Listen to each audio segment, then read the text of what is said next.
It was a very interesting day. It was New Year's Day, January 1st, the beginning of a brand new year. I was sitting in the facility. I work in a drug treatment addiction facility, inpatient, and as would be expected, there was very few staffing because it was a holiday. So it was myself and one other girl. The other person I was working with was about 5 foot tall, and several clients came running to my office and said, "There's an emergency."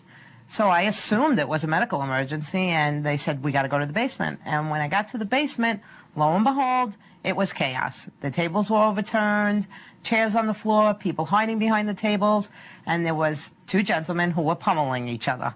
And when he saw me coming, he decided that he needed to exit, so he went past me, and in that moment, I didn't know what to do. So I just put my back up against the wall and let him pass.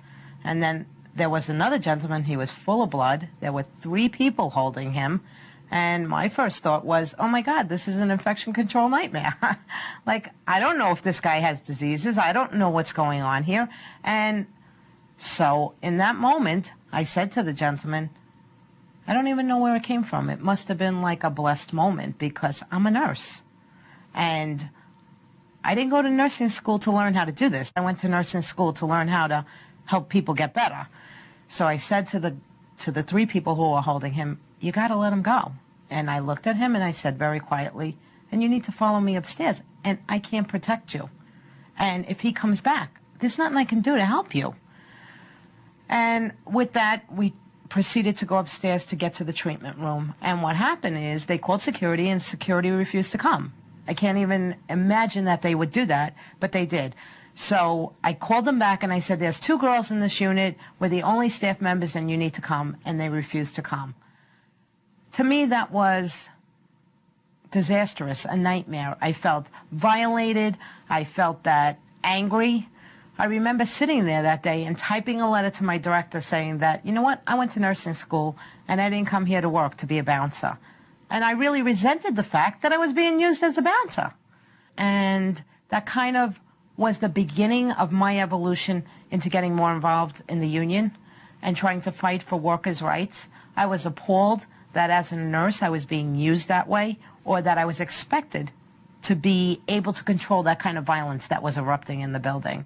I guess I would see myself as a high-energy person, and I really believe in the ideal that one person can make a difference, that you got to have beliefs and you got to fight for them.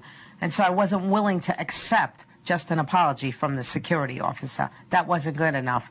So I joined the statewide labor management team. I ran for office, and I put on the first agenda violence in the workplace. So I proceeded to try to get buy-in from the management side of the table and say, look, we have to do something about this. You guys are putting out information that says the client's more violent. You have nurses and counselors. We're not trained in this, and we need to develop a program to address the employees' concerns. And when workplace violence came to us as a labor management agenda item, we were fortunate to have a very collaborative relationship with the union, and we saw it as a situation where it was a win-win. It was a win for labor and it was a win for management to address the potential of workplace violence. Addressing it is difficult because you have to look at a number of different things. You're looking at not just the prevention of workplace violence, but how to deal with it when it happens, and even the after effects of it.